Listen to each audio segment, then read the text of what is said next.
اهو يا حبايب قلبي معنا الفول بتاعنا اهو بعد ما سيبناه يفور حوالي 10 دقايق في الدقيق اهو.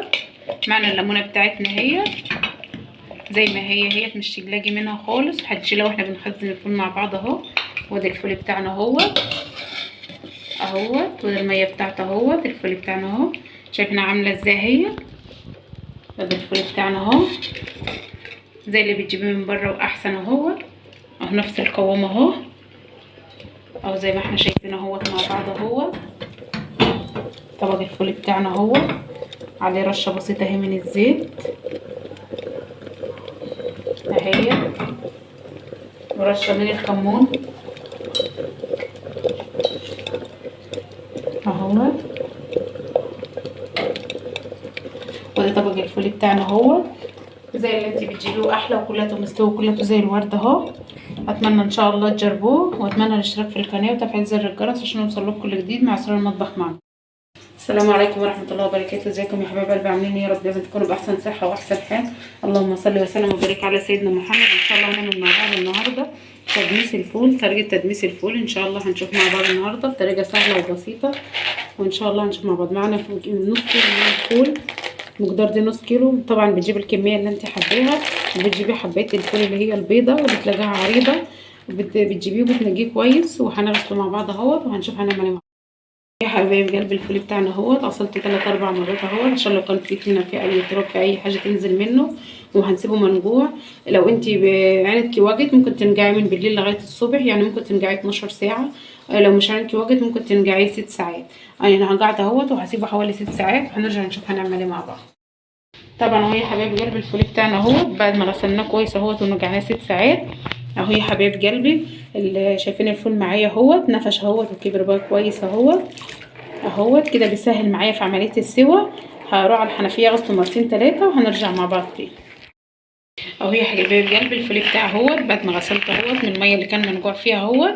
هنجيب الدماسه بتاعتنا هي وهنحط فيها الفول طبعا حابه تحطيه في حله ضغط بتحطيه، في حله ألمونيا بتحطيه. لو مش موجود عندك الدماسه اللي زي ديت او الفوله اللي زي ديت، لو مش متاحه عندك بتحطيه في اي حله عادي وبيستوي عادي. حله ألمونيا، اي حله ستانلس، حله ضغط، اي حله موجوده عندك بتسوي فيها الفول عادي، مش في ادنى مشكله خالص اهو.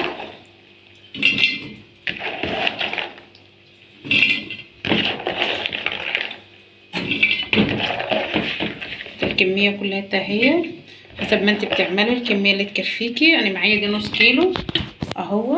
احط عليه الميه وارجع لكم تاني اهو يا حبايب قلبي. معايا الفول اهو غطيته بالميه اهو. الفول بتاعي لغايه هنا اهو، الميه بتاعتي لغايه هنا. انا عايزه الميه تكون كتيره عليها عشان مش كل شويه افتح وازود ميه اهو. زي ما احنا شايفين اهو الميه فوق منه كتيره اهي. وانتي برضو لو حابه ان انتي بتزوديه بميه سخنه، مش بتزوديه بميه ساقعه خالص عشان الفول مش يسمر معاكي اكسد معاكي اهو. هنزل بمعلقتين كبار هم من العدس. لو موجود عندك عدس ماشي، فول مدشوش ماشي. ممكن تضيفي خله اللي موجود عندك، بس تضيفي حاجه من الثلاثه مش تضيفي 3 مع بعض.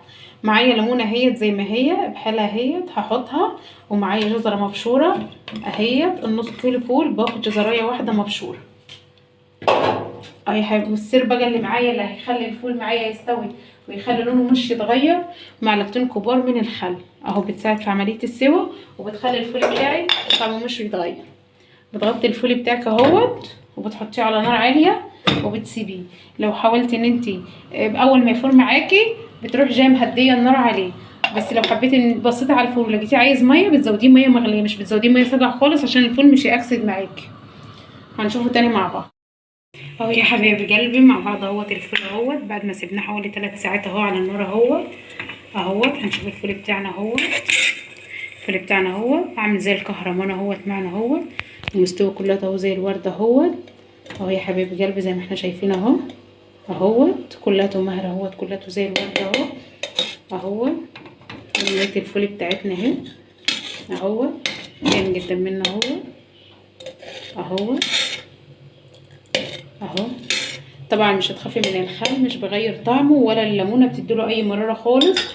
ومعنا المكون بتاعنا الاساسي اللي هو هيخلي قوام الفول زي اللي انت بتجيبيه من المحلات من بره معانا كوبايه هي في نصها ميه هي، ومعانا هي معلقتين من الدقيق اهو. جرب الخطوه ديت وان شاء الله مش هتندمي عليها، وهتشوفي الفول معانا وقوامه معاك هيبقى عامل ازاي، زي اللي انت بتجيبيه من بره وكمان احلى. الميه بتاعت التجيله حلوه اهو. معلقتين اهو من الدقيق اهو، بتقلبهم بشويه ميه اهو زي ما احنا شايفين اهو. خليهم يدوبوا خالص اهو، وبتنزلي بيهم فوق الفول اهو، وتقلبيه وتسيبيه بس يفور بس حوالي عن 10 دقايق بس مع الدقيق وهتشوفيه اهو يا حبايب قلبي. معنا الفول اهو بعد ما سيبناه يفور حوالي عن 10 دقايق في الدقيق اهو. معنا الليمونه بتاعتنا هي زي ما هي مش تقلقي منها خالص، هتشيلها واحنا بنخزن الفول مع بعض اهو. وادي الفول بتاعنا اهوت، وادي الميه بتاعته اهوت. الفول بتاعنا اهو شايفينها عامله ازاي هي. وادي الفول بتاعنا اهو زي اللي بتجيبيه من بره واحسن اهو نفس القوام اهو زي ما احنا شايفين اهوت مع بعض اهو. طبق الفول بتاعنا اهو عليه رشه بسيطه اهي من الزيت اهي، ورشه من الكمون اهو. ودي طبق الفول بتاعنا اهو زي اللي انت بتجيبيه احلى، وكلته مستوي وكلته زي الورد اهو. اتمنى ان شاء الله تجربوه، واتمنى الاشتراك في القناه وتفعيل زر الجرس عشان يوصلكوا كل جديد مع اسرار المطبخ معنا.